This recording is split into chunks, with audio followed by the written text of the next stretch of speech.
Baik, selamat sore menjelang malam.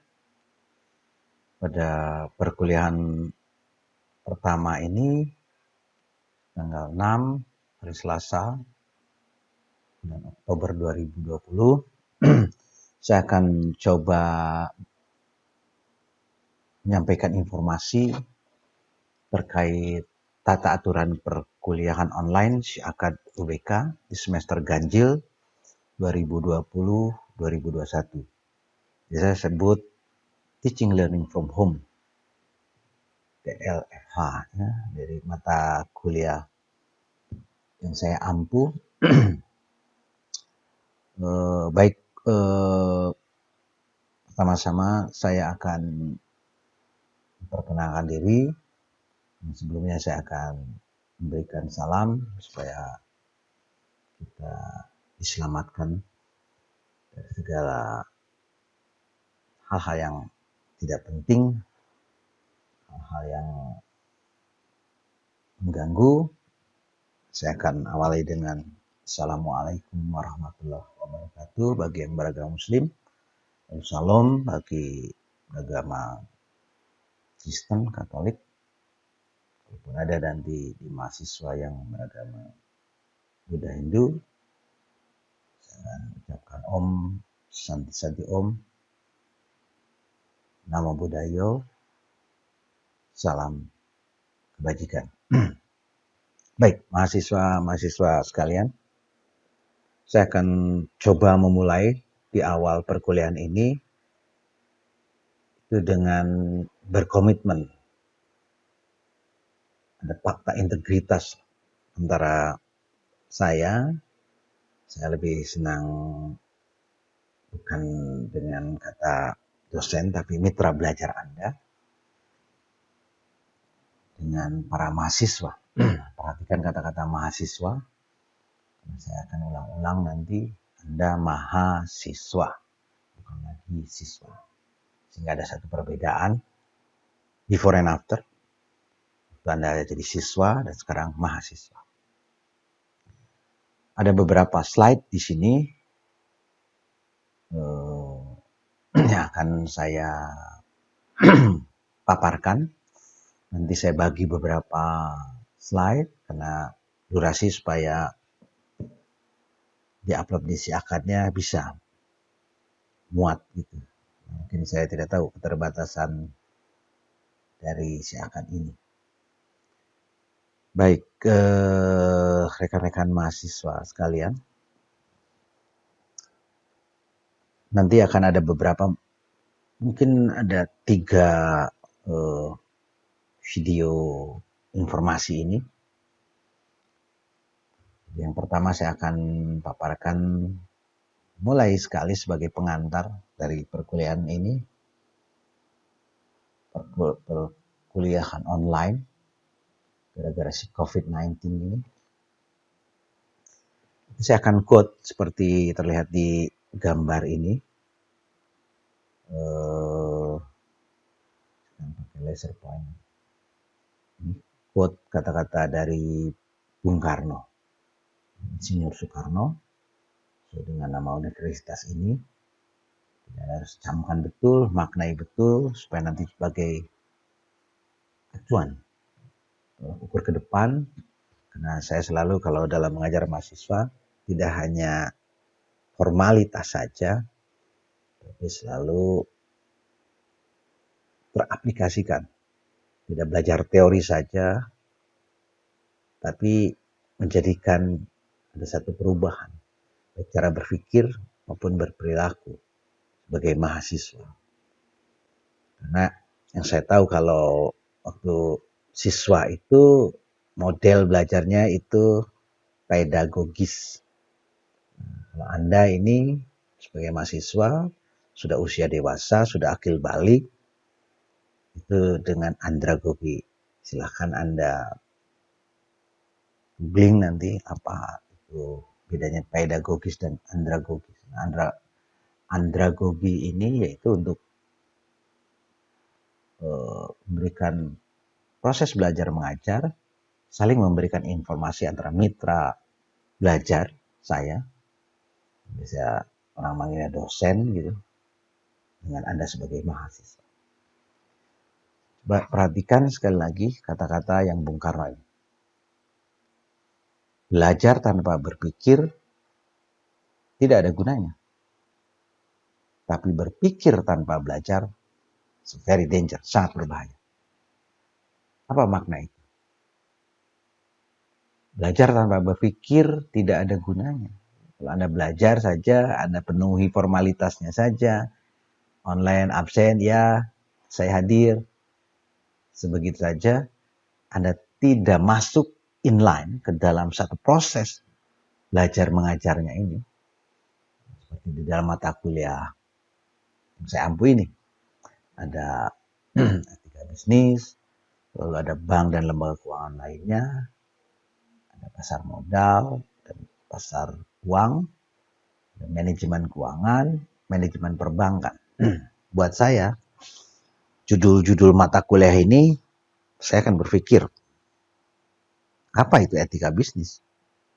Anggaplah kita tidak tahu sebagai a priorinya etika bisnis. Tapi itu bahasa Indonesia semua, mudah cari definisinya, apa itu etika, apa itu bisnis, apakah sama dengan etika bisnis. Sama seperti manajemen keuangan, itu manajemen apa, keuangan apa. Sehari-hari kita memahami apa, seperti apa.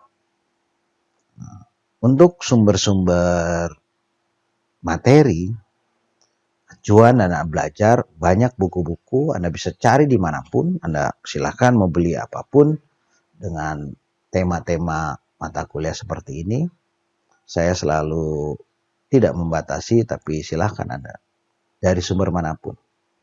Supaya nanti cakrawala berpikir akan luas. Tadi kembali, dalam konteks belajar tanpa berpikir tidak ada gunanya, lalu berpikir tanpa belajar pun sangat berbahaya. Jadi poin besarnya, Anda berpikir tanpa ada informasi yang baik melalui pembelajaran ini sangat berbahaya. Ya, contoh soal kalau misalkan dalam ilmu fisika, Anda sotoy gitu, Anda main campurkan itu kimiawi, bisa meledak. Selalu ada ilmunya, selalu ada teorinya, dan Anda bisa aplikasikan. Nah, kurang lebih itu. Tapi belajar tanpa berpikir tidak ada gunanya, seperti Anda belajar naik sepeda. Panjang hari Anda belajar, berminggu, berbulan, bertahun, tapi ujungnya Anda tidak pernah bisa naik sepeda. Nothing. Kenapa? Ya karena Anda tadi itu tidak berpikir. So, proses belajar mengajar ini, saya sebagai mitra belajar Anda, di pointer itu. Jadi saya bilang di awal ada satu komitmen, agreement, bukan hanya kedisiplinan yang saya akan tuntut pada Anda, begitu pun pada saya, tapi akan mencari substansinya. Just not a formality, tidak hanya formalitasnya saja. Anda mencapai sarjana ekonomi tanpa Anda bertanggung jawab. Pokoknya ada gelar saja.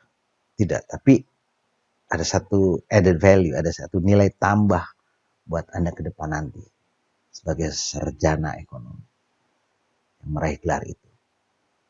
Anda lakukan seharusnya ke mata kuliah manapun, apapun, dan bahkan dalam kehidupan Anda, dalam circle of life, dalam peran kehidupan Anda, apapun momentum Anda itu, Anda benar-benar berpikir.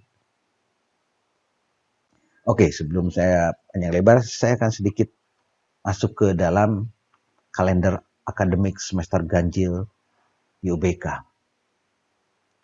Kenapa saya mulai dari sini? Karena disitulah satu ada aturan secara administratif yang Anda harus penuhi.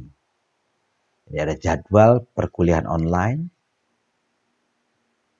Seperti ini, Anda lihat kalau misalkan pointernya di saya adalah Anda harus menempuh 12 kali kuliah online. Jadi dibagi 2, 6 kali pertemuan online, lalu kemudian UTS. Kemudian 6 kali pertemuan online, 7 sampai 12, lalu UAS.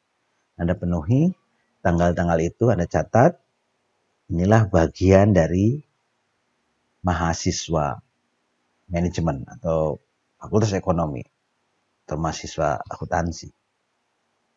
Jadi selalu how to manage, bagaimana cara memanage Anda, manage of time, manage waktu. Mungkin Anda punya kesibukan macam-macam, Anda sudah pada bekerja, Anda harus tetap profesional, Anda punya jadwal, Anda kuliah, Anda harus bagi waktu untuk memenuhi perkuliahan online ini.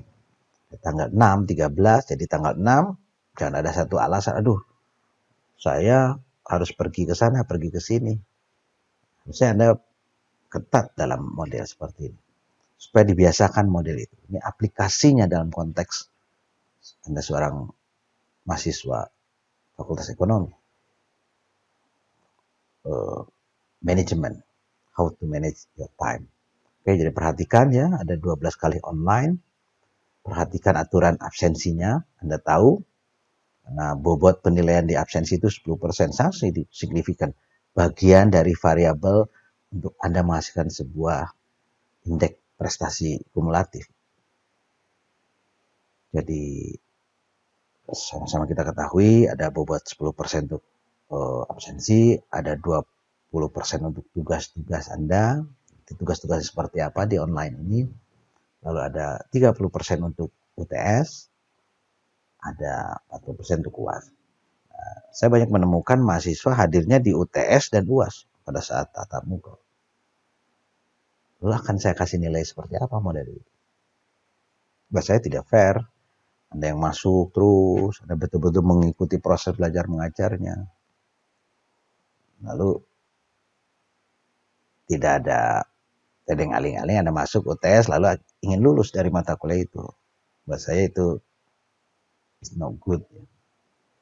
Oke, nah hal yang lain yang Anda perhatikan ada dari jadwal kuliah online si Akad. Ini catatan untuk saya juga supaya saya tahu persis, oh iya, jadi KO1 itu kuliah online di tanggal 6 Oktober, ya saya harus sempatkan waktu. Nah, bagaimana caranya misalkan ada sesuatu yang sangat mendesak, yang Anda harus tinggalkan itu. Ya, berikan info saja.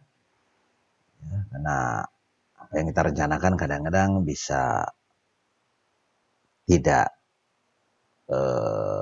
pas. Karena ada hal-hal yang lain ya, kita manusia lah ya banyak gitu. Tapi ya jangan ngasal-ngasal lalu alasan-alasan lah saya untuk gini males lah begitu. Ya kembali sekali lagi up to you. Anda sudah dewasa, sudah mahasiswa. Tadi di awal saya bicara terkait dengan si Bung Karno itu ya.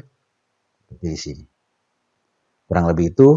Nah, kemudian nanti ini ada beberapa saya bagi sampai mungkin tiga video ini karena saya pilah-pilah beberapa slide supaya nanti waktunya tidak terlalu panjang. Anda pelajari di situ. Yang penting kita tahu tata aturan perkuliahan online ini. Mudah-mudahan Anda bisa menerimanya.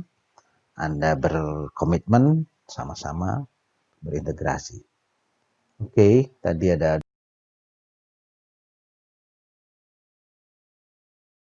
dengan aturan UTS atau UAS online. Ada timeline-nya, ada waktunya yang sudah ditentukan oleh kalender akademik Universitas Bung Karno, yaitu di tanggal 8, 9, 11, mata kuliah yang saya ampu itu Anda akan laksanakan online. Nah, di online itu nanti saya akan sebutkan, kita informasikan terkait dengan tata aturannya. Di sana ada batas waktu penyelesaian pengerjaan UTS. Jadi lewat dari yang dibatasi tadi, ada deadline-nya, ada lewat, kita sudah sama-sama sepakat, bahwa saya tidak akan, saya anggap Anda tidak mengikuti UTS.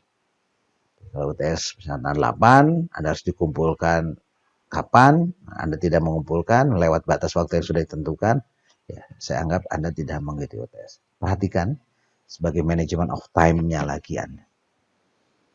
Oke, barangkali di situ nanti ada hal-hal yang lain kita sambung di